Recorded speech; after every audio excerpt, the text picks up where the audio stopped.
Welcome to Blue Talks.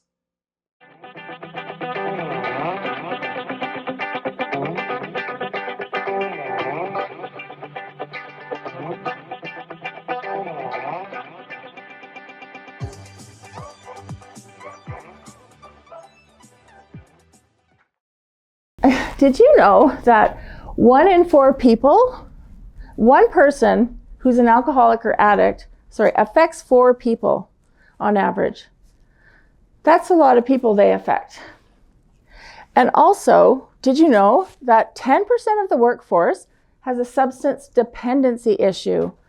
And according to the definition, a substance dependency is someone who has a loss of control around their drinking, and they go through some kind of physical withdrawal when they're not using their substance, whatever the substance might be, any other drug.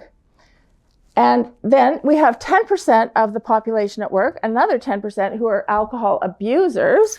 And in this category, they are experiencing problems in their life somewhere, and they're continuing the alcohol or drug use despite the problems. And so if they're having problems in their life, they're probably taking themselves to work and not functioning as best as they can. So I'm going to tell you that I was one of these people who had a substance abuse issue at work throughout my working career. And I'll tell you a little bit about some of those stories in a moment. I did get clean and sober at 24. My sisters did an intervention on me, and I've been clean and sober 34 years now. And I continue to grow and learn. It's a continuous kind of thing, growing and learning in my life. I'm clean and sober. I started drinking when I was 13. I don't know if you ever guys heard of the crap mix, but you take your parents, you go to your parents' liquor cabinet and just do this with it in a jar, put the lid on, and out to the back hill with your friends and drink it. And I was just immediately, I love this stuff because I would just put my feelings away, and it just gave me euphoria. It was a great feeling.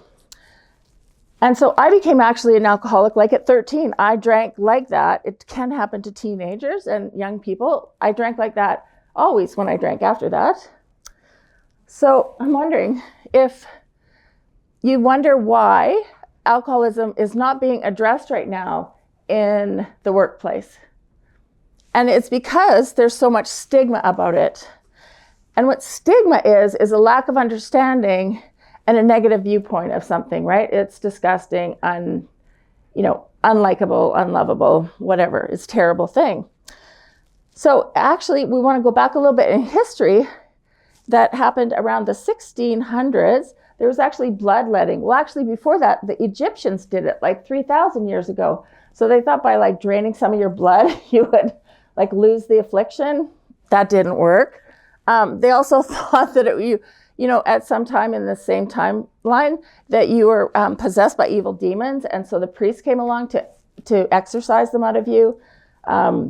They also did lobotomies in the 1940s and 1950s without people's permission. They did lobotomies, and they cut out a piece of the brain, and they added alcohol in it to deaden it, but that didn't always work. It didn't work.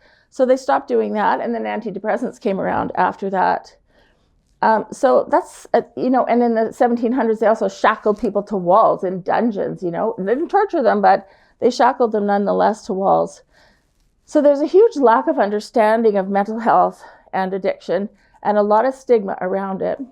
Until really, I guess 1956 was another important moment where the American Medical Association defined addiction as a disease. Alcoholism is a disease. And so it wasn't any of those things like sinful. You weren't the devil if you had an addiction, and you didn't have to go to a dungeon, and you weren't weak-willed or immoral. So after that, the disease model from the American Medical Association, the DSM, the Diagnostic Statistical Manual of Mental Health Disorders, or the DSM-5, psychiatric disorders, they also acknowledged alcohol abuse, and it's there as a mental illness, along with depression, anxiety, PTSD, etc. So I'll talk about different ways that people look at addiction now. one of them is AA. AA believed it was formed in the 30s, and it was came from Bill W., who was a member of an organization, a religious group, and he had a bad alcohol problem. It's written about in the big book of AA. And he found out that the best way to get sober was helping other people, because he didn't know where to go to get help. There was no help for him anywhere. The doctors didn't know what to do. So he just started helping other people.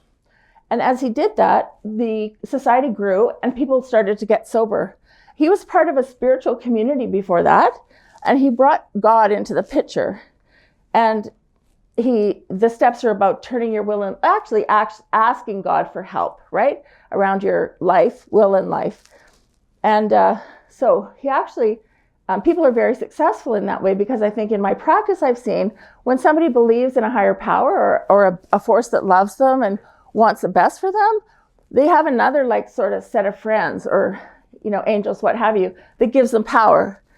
And in my story, actually, I believed in a higher power. I was brought up Catholic and I went to church every week, and I believed in God, and I believed that God loved me. I got that. And so at the later stages of my drinking, I went into the church, and I was sitting in the pew, and that song Amazing Grace that saved a wretch like me?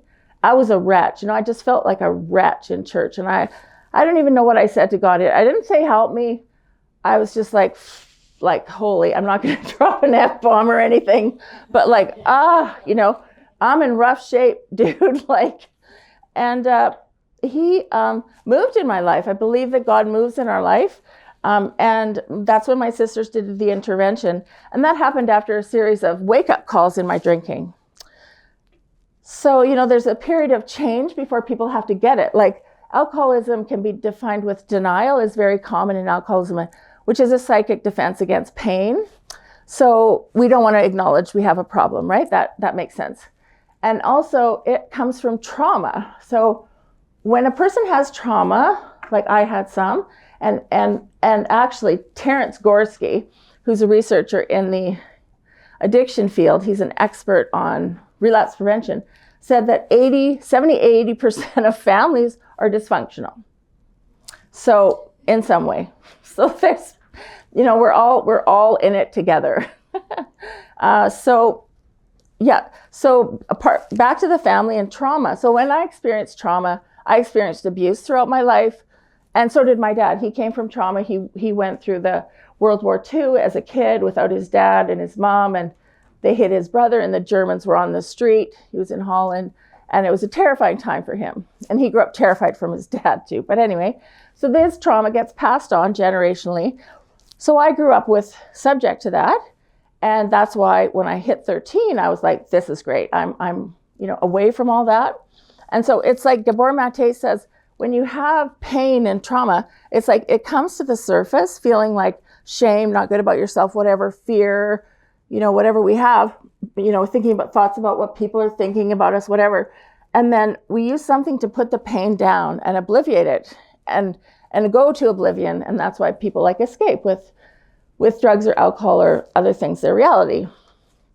So trauma is so common, and a lot of people have addiction in my experience. And I've met thousands, I've treated thousands of people with addictions, and they have basically shame, feeling bad about themselves. They're feeling bad about themselves when they come into treatment. So let's talk about the family. When there's a dependent in the family, like someone who's substance abuse dependent, the family around them gets affected, right? Like a mobile. It's really a family disease, they call it. So if you pull on a mobile, all the other pieces move, right? So if you have an alcoholic or a dependent person, people around them become codependent. And so this happens at work too. The codependents go into denial because the alcoholic's in denial. So no, there's not a problem. It's the elephant in the boardroom. No, we don't have a problem. Nobody has a problem around here. And there's this outward focus, right? Like because the alcoholic is so chaotic, etc., there becomes an outward focus on the alcoholic in the family. So the codependents have trouble focusing in on themselves and coming close to themselves, and they enable the addiction because the alcoholics are very forceful about it sometimes and or manipulative, right?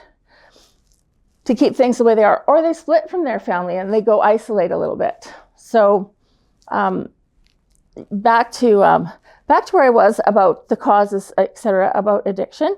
Some of it is genetics, so it is passed along in families. It does drop from the family tree, and also it's a very complex and challenging disease. It's caused by a number of factors, and the more factors that you have, let's say you grew up in a culture where there's addiction, it's accepted, like ours. So I'm just going to take a little drink of water. A culture that, like ours, it's accepted. Stress, trauma, what all these things add up to having an addiction with the more factors that you have. So I'm going to talk a little bit about my experiences at work that are kind of funny, but not so much funny. And now I can laugh at them. But my first legal job, I worked at a dry cleaning store. I was 16. And my boss introduced me to some Maui Wowie. And wow, here's the bud and all the rest of it. So I started smoking and I became addicted. And that's my supervisor. So supervisors can have addiction too at the workplace. We must know bosses do. And there's dealers at work that sell as well. And the more isolated a person is, the easier it is for them to use, right? So nobody was around. We were just working the night shift or the late afternoon shift in the dry cleaning store. So there was no bosses checking up on us. So that happened at 16. And then I worked for a major oil company in Calgary. And my boss was an alcoholic. He was a great guy. He was really funny, from England. He'd bounce in and out of the office. And he'd bounce back after lunch with a little redder face and a little bit more of a wobble in his walk, a little more exuberant. And that was okay. I was like a fellow drinker, whatever. But at that time, I was quite, my addiction had progressed. I was drinking alone. And I was feeling quite depressed at that time in my life. And I was thinking, boy, it would be nice if if there was some help around here. I felt isolated, about my drinking, because that's what happens is people start to isolate themselves when they get into later phases. It's like a curve, the bell curve upside down. So addiction goes like this, and it gets worse and worse and worse. And then you can bottom up, get help, and then get well, or you don't, because it's a chronic, fatal condition, and it's progressive. It gets worse, never better. So there are a lot of people, like it's an epidemic right now. The drugs in the culture right now is huge. And, there's not proper funding for it. And it's not being addressed at work. It's like the ugly little nephew or something like that people want to keep hidden away. And there's nothing wrong with being an alcoholic. We're not bad people. We're just sick people, who need to get better. But unfortunately, there's still a large degree of stigma, which I'm on a mission to change the world and help people like me get help and others around them, learn to work with them and help them. So another job that I had, this is one I thought was kind of funny. So I was working a reception job in Calgary again, and somebody called up and I answered the phone. They were looking for something and I said, so wait a minute, I'll see if I can find somebody who cares. And I thought, well, whatever. And then 10 minutes later, my boss was downstairs and I was out on the street. He fired me immediately, grab your coat and bag, and off you go. So that was actually illegal because alcoholism is a disability. It's considered a disability now, and you can't just fire somebody who has a disability. So that's another thing that people need to learn to do, is to have conversations with alcoholics, right? And have boundaries, and whose problem is it, and how to help people who might not know that they're having a problem, right? So I feel like we have a bit of an obligation like that to do once we know. I worked at a drinking driving program, and when I was in California studying, and this one guy had 11 DUIs, and he was still blaming the police. It wasn't his problem. But by the time somebody drinks and drives and gets caught, they probably drunk and drove 200 times. So when they say, oh, it was just a one-off, I just had that one little cocktail. Not like alcoholics. We can lie a lot, right? Or no, it wasn't me. No. So, so after I got fired there at the oil company, that was pretty close to getting treatment after that. Another example in the workplace was the Exxon Valdez. Did you hear about that oil spill back in I think it was the 90s? And the captain of the boat had a history of DUIs, but they didn't do anything about it. They didn't have the knowledge or the expertise in the area to put him on a monitoring program where he'd have to check in with somebody every week and get his random urine tests and things like that. So that was a huge cost of addiction that wasn't managed well in our culture, as was, it's a bad one, from Nike. They had a party and somebody drank at their party, drank again, and then got in a car crash, and he became a quadriplegic because of the accident. And so was Nike liable? Yeah, they were liable. So it's a very sad issue, addiction it can be, and it's a dirty rat bastard disease. I heard it's a beast, addiction, but it can be beat and people can recover. And that's what I'm trying to put the word out and some hope that we can recover.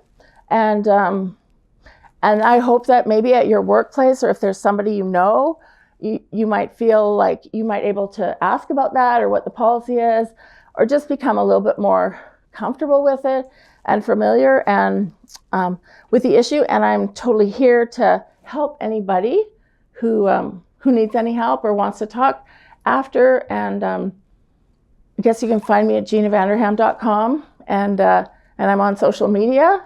And thank you very much for your kind time and attention today. Thank you.